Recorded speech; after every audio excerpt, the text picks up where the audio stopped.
Hi everyone, আসসালামু আলাইকুম সবাইকে। কেমন আছেন আপনারা সবাই? আশা করি অনেক বেশি ভালো আছেন।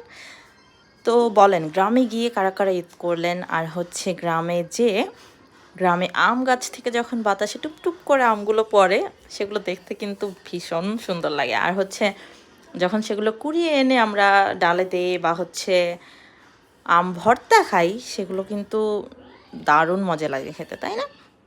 তো আমিও কিছুদিন ধরে ভাবছিলাম যে আম ভর্তা খাবো।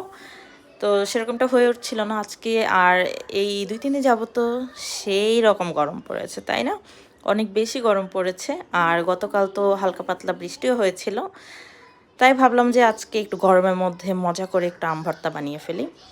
আর যেহেতু কাসুন্দি ছিল, কাসুন্দি ছাড়া আমার আবার ভালো লাগে না। পেয়ারা হোক বা আম হোক, যেকোনো ভর্তা মাখাতে আমার হচ্ছে অত বেশি মজা লাগে না। যেমনটা হচ্ছে বাহিরে মামারা বানিয়ে দেয়। খেতে কিন্তু ভীষণ মজা লাগে। তাই আমিও হচ্ছে কাসুন্দি দিয়ে, কাঁচামরিচ কুচি দিয়ে, লবণ দিয়ে, বিট লবণ দিয়ে খুব মজা করে বানিয়ে ফেললাম আম মাখা। দেখতে কিন্তু ভীষণ লোভনীয় লাগছে। আর আপনাদের কেমন লাগলো সেটা আমাকে অবশ্যই কমেন্ট করে জানাবেন। আর আপনারা কারা কারা এখন পর্যন্ত কতগুলো আমের ভর্তা খেয়েছেন সেটা কিন্তু আমাকে কমেন্ট করে জানাতে ভুলবেন না। আর আপনাদের কার কার আম ভর্তা পছন্দ সেটা আমাকে অবশ্যই